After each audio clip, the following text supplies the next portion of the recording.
우리 아파트를 보면 전용 면적이라고 해놓고 진짜 전용 면적이 있고 벽체 공용 면적이라고 있습니다. 네, 대부분 다 등기 한번 여러분 집 떼보세요. 그게 있는데 둘 다 합친 게 이제 전용 면적이거든요. 근데 다가구 단독주택 부분에선 요게 그냥 없어요. 전용 면적, 공용 면적 더하면 진짜 분양 면적. 근데 공동주택으로 오면 전용 면적, 벽체 공용 면적, 공용 면적 그게 더한 게 분양 면적 이렇게 된단 말이에요. 차이는 뭐냐면 이게 아파트 때문에 사실 주택법에서 나온 건데 이렇게 이제 건물 외곽선이 있고 여기가 코어라고 하면 두 세대가 여기 있다고 하겠습니다. 이게 전용 면적을 구할 때 안목지수라는 거 개념 아시죠? 안목지수. 안목지수가 뭐냐면 우리 벽이 이렇게 있다고 할게요. 그 다음에 우리는 빌라를 짓는 거니까 단열재가 이렇게 외부에 있다고 하고 그 다음에 안에는 당연히 석고보드가 이렇게 있겠죠. 이 안목지수는 아이고 다른 색깔로 해드려야겠다. 여기서 여기 딱 실내 면적, 네, 마감 투 마감까지의 면적을 구한 게 안목지수로 인한 면적이라고 그래요. 네, 요거는 단지형 다세대 주택에서 사용할 수 있습니다. 다세대 주택에서, 아파트가 아니라. 근데 우리 건축법에서 산정하는 면적은 벽체 중심선에서 중심선이죠. 요거 뭐 예를 들어서 이게 2.3m다 라고 하면 안목지수는 한 2.1m 정도 될 거란 말이에요. 네, 좀 다르죠. 근데 여러분이 다세대를 하실 때는 뭘로 들어가도 상관없어요. 뭘로 들어가도 주무관이 뭐라 하지 않습니다. 제일 중요한 건 뭐냐 하면 면적 싸움 때문에 그런데, 서울에서 하실 분들 때문에 뒤에서 말씀드리겠지만 주차가 지금 29.99제곱미터까지는 세대당 0.5대거든요. 서울은 전용 30 이하는 요걸로 해서 툴은 많이 만드시잖아요. 전용 30 이하예요. 정확하게 써드릴게요. 미만이죠. 전용 30 미만.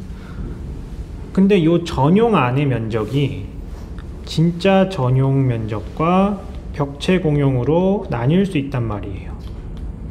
요렇게. 그리고 진짜 공용 면적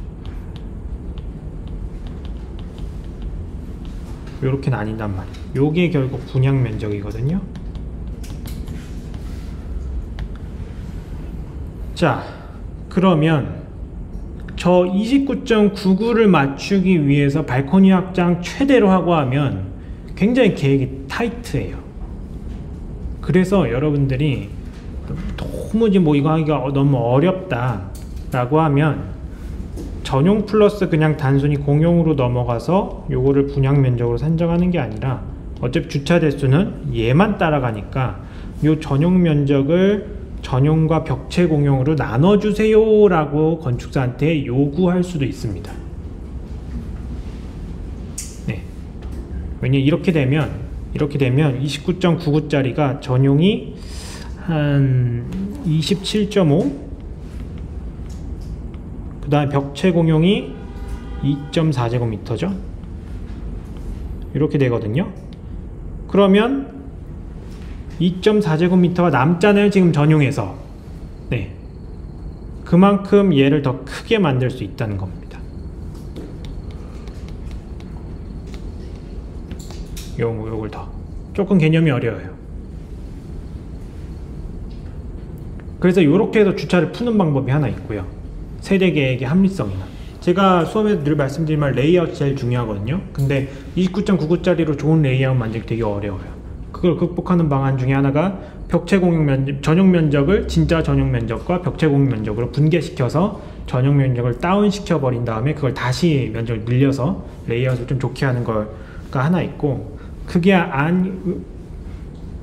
근데 이렇게 해서 좋은 점이 이제 계획이 좀 더 좋아질 수 있다는 거 하나가 있는데, 감정은 조심하셔야 됩니다. 감정. 여러분들 이제 대출 받으실 때 중공 가치 평가 하셔야 되잖아요. 요거 할 때는 반대로 이 전용 면적만 얘들이 또 보거든요. 다른 거 안 봐요. 근데 전용 면적이 어쨌든 벽체 공용이 섞여 있다 보니까, 예를 들어서 그냥 전용 플러스 공용으로 갈 때 뭐 이게 300이고 뭐 공용이 한 100이었다고 하면, 이게 지금 분계가 돼서 한 250, 50으로 이제 분계가 되는 거거든요. 공용 면적 100, 면적은 똑같으니까. 그럼 이 상태에서 감정을 매길 때는 기존에 300으로 매길 수 있던 게 250 기준으로 저 감정이 매기게 된단 말이에요. 감정이 떨어질 수가 있어요. 더군다나 여러분이 컨트롤하는 감정이 아니라 외부에 맡기는 감정이라면 떨어질 수가 있겠죠. LH 매입 같은 거. 그렇기 때문에 그런 사업을 하실 분들은 전용이 큰 게 무조건 유리하실 겁니다.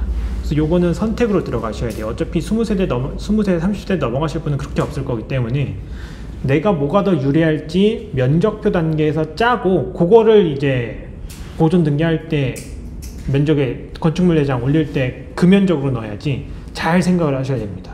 주택은 그게 조금 달라요.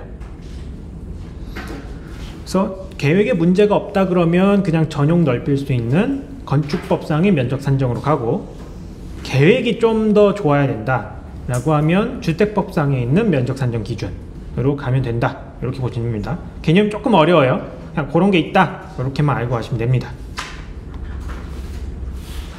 그 다음에 건축하실 때 고려하셔야 되는 게 이제 장애인 엘리베이터 많이 꼭 넣어주세요.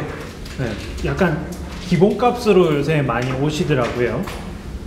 넣으실 수 있으면 넣으시는 게 좋은데 안 넣는 게 유리한 경우도 있습니다. 이거를 기본값으로는 안 보셔도 돼요. 뭐냐면, 일단 장애인 엘리베이터 넣으시면 건축 면적이랑 건폐율, 용적률 모두 안 들어가는 건 아마 알고 계실 겁니다. 그래서 저게 그런 면적 산정 면에서는 유리하기는 한데, 장애인 관련된 규정을 다 맞춰 주셔야 돼요. 장애인 관련된 규정이라고 하면 가장 대표적으로 이제 단차 없는 공간을 다 만들어 주셔야 되거든요.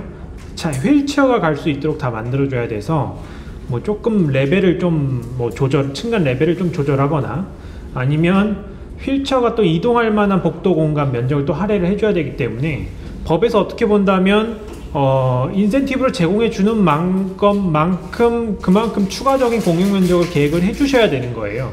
그렇기 때문에 유불리를 잘 보셔야 됩니다.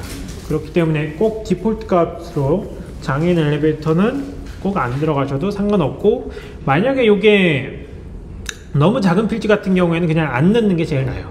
그 안 넣는 필지의 기준은 한 50평 면적대, 그 정도에서는 안 넣는 게 나을 수도 있습니다.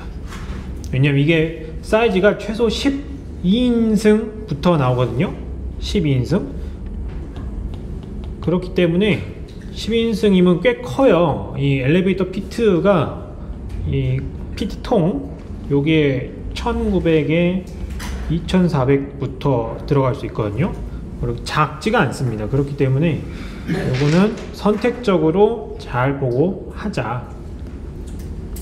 그리고 더군다나 지하 공간 가끔마다 이제 상가나 주거에서 주상복합을 하실 분들 중에 지하에 계획하시는 분들 계세요. 근데 지하 같은 경우에는 보시면 땅이 이렇게 있고, 지하를 이렇게 이제 필로티 이렇게 있고, 이렇게 한다 그러면 지하가 완전히 땅에 묻혀 있다 보니까 이게 되게 상품성이 떨어지는 공간일 수밖에 없거든요. 그렇기 때문에 여기를 이제 어떻게 햇빛을 이렇게 넣어줄까 고민을 하다가 나온 게 뭐 썬큰이기도 하고 뭐 그런 거이기도 한데, 이게 문제는 요런 경우 요런 것도 생각해 볼 수가 있습니다. 땅이 요렇게 있고 한 요 정도 튀어나오는 거죠, 건물이.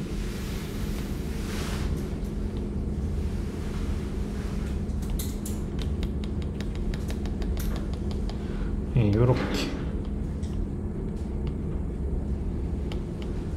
여기가 1m까지. 요러면 지표면 선정상 요거 지하로 인정받을 수 있거든요. 지표면에서 1m까지 뭔가 올라온 거는 건축 면적에도 안 들어가고 연면적에도 안 들어가고 용적률 건폐율 다 안 들어가요. 그렇기 때문에 근데 요 1m의 효과로 인해서 충분히 채광 통기가 가능한 구조가 되거든요. 이렇게 하게 되면 자연스럽게 여기 계단이 이렇게 만들어질 수밖에 없습니다. 이런 경우에는 당연히 휠체어가 가기 어렵기 때문에 이런 전략을 구사하면서 장애인 엘리베이터를 동시에 쓰는 거는 어려워요. 현실 조건상. 저기 이거 계단을 안 하려면 이런 직선 램프를 이렇게 쭉 만들어서 어디 돌려서 와야 되는데 이거 면적하느니 그냥 장애인 안 쓰는 게 제일 낫습니다. 근데 장애인을 안 쓴다고 요거는 이제 사실 이렇게 적용 가능한 건 한 5층 정도의 그 꼬마 빌딩 그 정도에서 가능하고, 만약에 내가 정말 업종에 대한 MD 업종이 또 학원 뭐 이런 게 들어오는 데 있을 수도 있잖아요. 사무실이 아니라.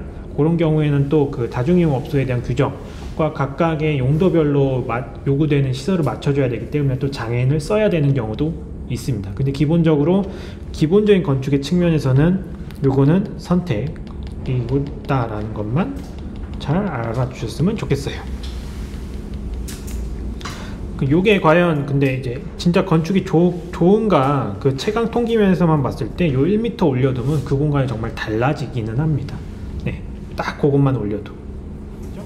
기성금이 총 1억 5,450만원이 청구되었어요.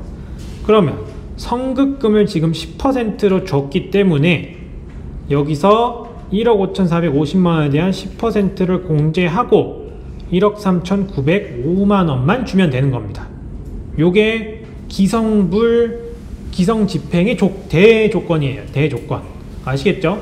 아직까지 수시공사 계약할 때 골조 타설 3층 바닥 타설하면 얼마, 지붕 다 바닥 타설하면 얼마, 마감 붙으면 얼마, 이렇게 하는 데가 있어요. 이거 아닙니다.